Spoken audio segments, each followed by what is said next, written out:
Go ahead. Tell us about your testimony. How did you come to know the Lord? Was there a seed planted? Was there an incident in your life that sort of changed your life and said, wait a minute, God cares about me? You know, what happened? Well, you know, I grew up in a Christian household. My dad was a pastor, and he was an evangelist for 25 years, and you know, did all that. And I used to go up and do missionary work with him with the Apaches, you know, in Arizona. My grandfather was a pastor for 75 years. So, you know, I grew up in a Christian home, yeah. And my wife's father is a Baptist pastor. So I was like, we were PKs, you know, preacher's kids, married each other. So I always refer to myself as the real prodigal son. Because, I mean, I went out and the Lord let me do everything. Maybe he didn't let me, but allowed it, you know, and then just started reeling me back in, you know, saying, you know, okay, you've seen enough. Now, let's you know, let's bring you back to where you belong.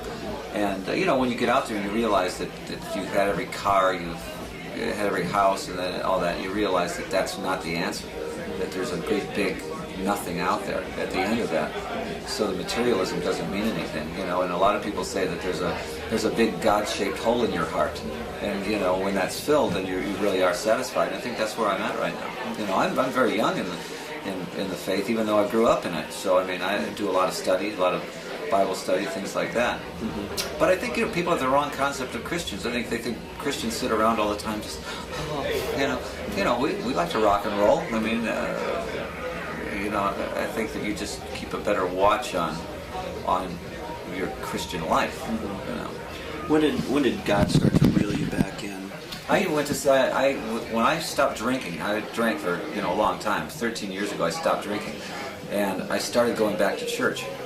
I mean, I was throwing up blood every morning. I mean, I was really a bad alcoholic. And I never was a cruel or mean alcoholic, but I was definitely self-destructive. And when I stopped drinking, I started going back to church with my wife. And there was this pastor in Phoenix that was just hellfire. I mean, and there'd be 6,000 people there, and he was talking to me every Sunday. You know, of course he wasn't, but he was. Just nailing me. I mean, every weekend I was exhausted.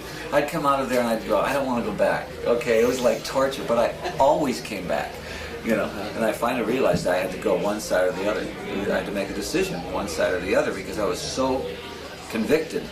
You know, the Lord really convicted me and said, look, time for you to make a decision here. So I said, okay. You know, and I joined a church called Camelback Bible over there. And that's where I go now. And it's really good teaching church. I mean, just a good, strong Bible teaching church. But still a rock and roller, going out on tour again. I watch, you know, I certainly don't do it in the same spirit that I used to do it in, you know. And I watch the songs lyrically about what I'm singing about, because a lot of the songs that I used to do, you know, were way over the line. But I think a lot of my hits were fine, or socially, you know, they were socially blistering songs, but society needs to be blistered. How is your life, when God reeled you back in, how did he change your life? What are sort of the characteristics, maybe, you know, before and after, you know, I used to do this? Well, you know, before, you always are self. You're always self-centered, you know. I mean, everything is for you. It's yourself is God. And we make lousy gods. Humans make really lousy gods, I think. So we got to let God be God, and us be, you know, what we are, you know. And so I think that's what really changes, is your focus on who you're serving. You're not serving you're serving Christ, you know. As a child of God, what is your primary mission in life? Well, I think, you know, like anything else, you try to be, God's chipping away at your life all the time to try to make you more like Him. And that's what a Christian is a person that's being molded and shaped all their life. And so that's what you have to be aware of all the time, during study, during worship, during everything, you know, going to a baseball game reflects your Christian life. You know, how your attitude in playing golf, your attitude in everything you do. You know, I think that the Lord expects you to do your best, you know, in His name. You know, so I mean, it doesn't. I had a long struggle for a long time about, you know, rock and roll, and I realized it's not really the music; it's what's being said with the music.